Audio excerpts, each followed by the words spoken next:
pardon me. Good morning. Morning. May it please the Court. I'm Steve Weinbaum, Assistant Public Defender, on behalf of Mr. Nunez. And I would like to reserve 2 minutes for rebuttal, sir. All right. In this case, Your Honors, the trial court sent, over objection, an unredacted DVD to the jury room which contained Williams Rule evidence that the court had previously excluded. In a nutshell, it violated the Young case, it violated Rule 3.400, and it violated the Williams Rule. The defense had moved in limine, in writing, in 2 separate areas. The first motion contained essentially an argument that the Let me ask you the time sequence, because it's clear to me that there was a motion in limine. It's clear to me that you did obtain a ruling from the judge in your favor. What's the time sequence from the time that ruling is made to the time the videotape is first played to the jury?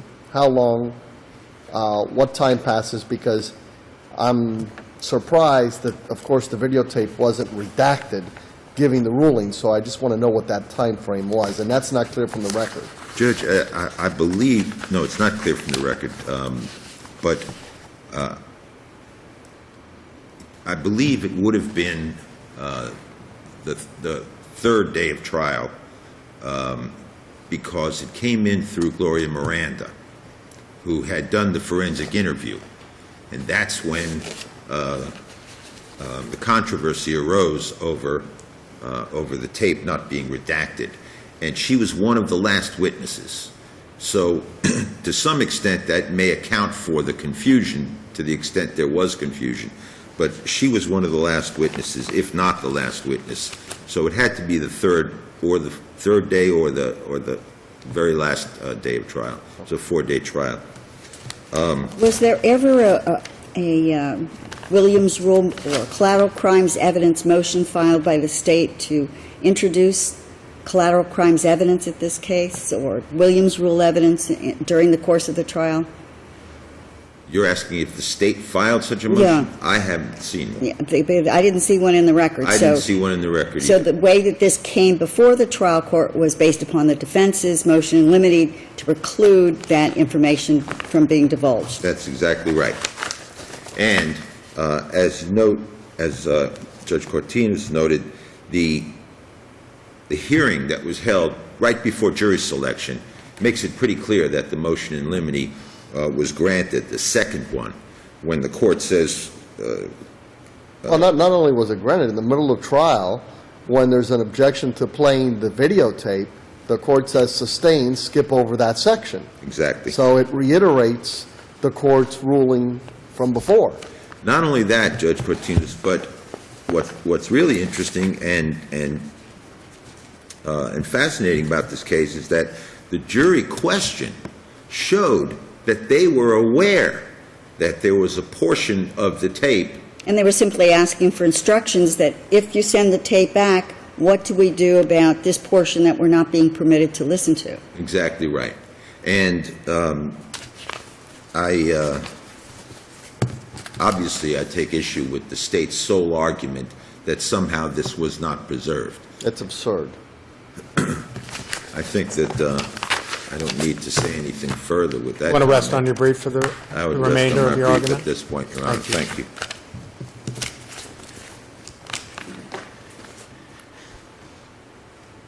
May it please the Court, Jay Silver on behalf of the Office of the Attorney General on behalf of the State of Florida. Your Honors, respectfully, the State's position is that the DVD going back to the jury was not, in fact, preserved. Well, the DVD going back is a separate issue. But once it goes back, what's played to the jury is the issue in this case. Don't you agree? I mean, because it's clear this is not only a violation of the motion in limine, which the trial court is actually violating, and as opposed to one of the lawyers or witnesses, but it's a denial of due process. Before you introduce evidence of other crimes, especially Williams Rule evidence, you have to give notice. There has to be an appropriate evidentiary hearing on whether it's admissible or not, or maybe not necessarily an evidentiary hearing, but a hearing as to its admissibility. The defense has to have an opportunity to investigate the claims, to ask the witnesses about the claims, to cross-examine cross-examine any of the witness about the additional claims, and instead, the first time anybody is hearing about this, the jury's hearing about it, is during deliberations, where the defense has had absolutely no opportunity to refute the evidence the jury is now hearing during their deliberations.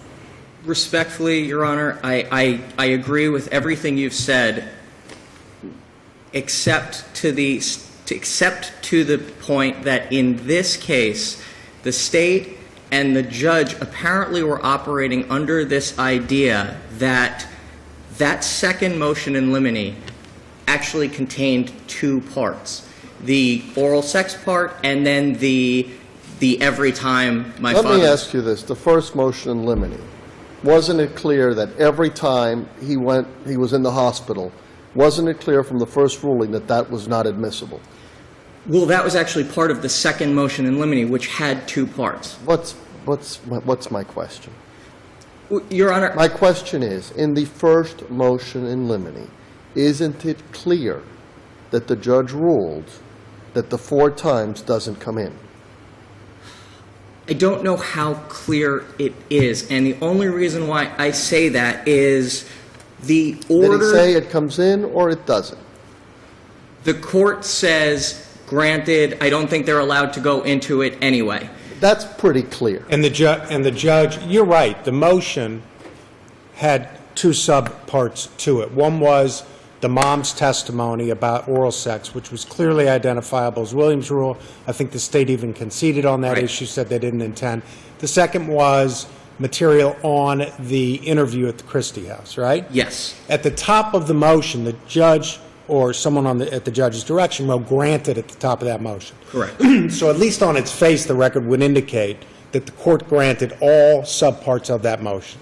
That is fair. And now let's look at the trial. At the trial, the tape gets played. Yes. And you concede it was unredacted.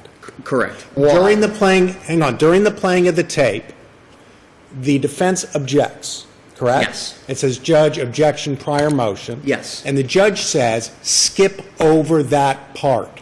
Yes. So it would appear at that point that the judge had thought that he had granted that motion in limine with regard to what was on the tape as well. Perhaps, except, and Your Honor, if I may just, I don't know why or why not it was redacted. I can't answer that. I just wanted to answer the question. Why it was not redacted, and it does not appear it was redacted. I do not know why. But going back to the trial, yes, there was this aspect where sustained skip over the tape because I think the court was trying to address what the objection was. It says skip over that section, so they're dealing with a particular... Skip over that part. Right. Took the jury out. Section. Right, and then there was a discussion. There was a discussion on it, and it became the state said the court clarified that the mom couldn't speak of the oral sex. The defense attorney said, but there was also this issue with the 4 days at the hospital. The state said, I asked for this to be clarified beforehand, and then the court said overruled. Right, and we can't tell exactly what he's overruling there. That's true. Moving for a mistrial denied. The tape gets played again, same objection, overruled. But we don't know where the tape starts at that point, or if there was a portion that had, in fact, been skipped. True, we don't know that. Though it seems reasonable to infer that a portion had been skipped because of the jury's subsequent jury question during deliberation. That's possible. Certainly, we don't know if that part was So skipped. let's then go back. Okay. Let's review. You agree that the information charges a single act on a single day? Yes. All right. And you agree that the tape, if played in its entirety, could at least reasonably be interpreted as including more than a single act on a single day. If the unredacted tape, where he says, every time my dad was in the hospital, the defendant did this to me, and he did it to me 3 or 5 times. No, So you don't agree that that would be Williams' rule?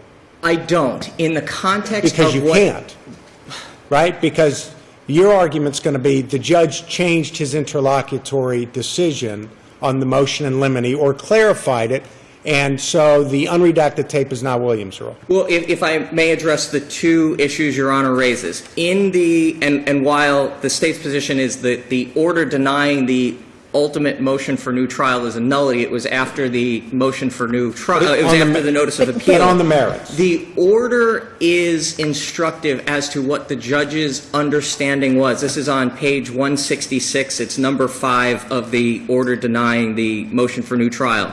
This court granted in part and denied in part defense counsel's motion in limine. It goes on, it says it granted it as to the oral sex, but denied the request that AB's response be stricken, finding that AB's response every time my dad was in the hospital. But that is clear Williams rule.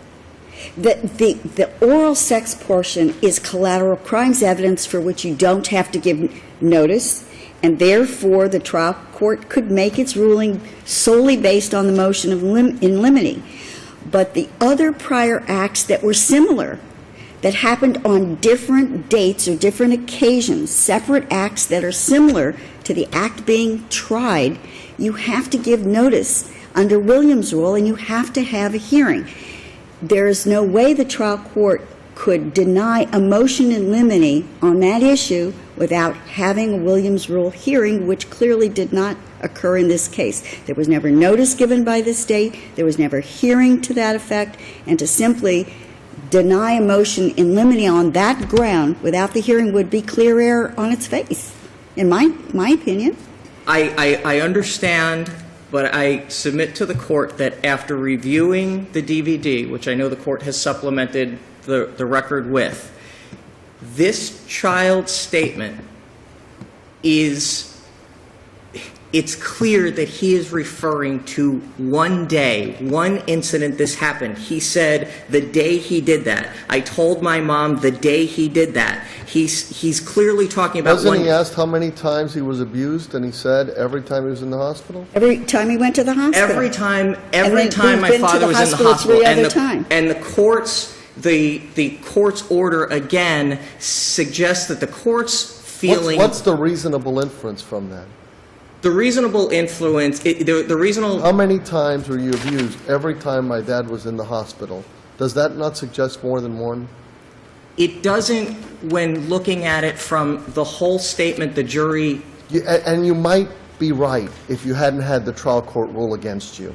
The problem I have with this case is simple. This is an absurd appeal. It's an absurd appeal because then the real issue is whether they even preserve this.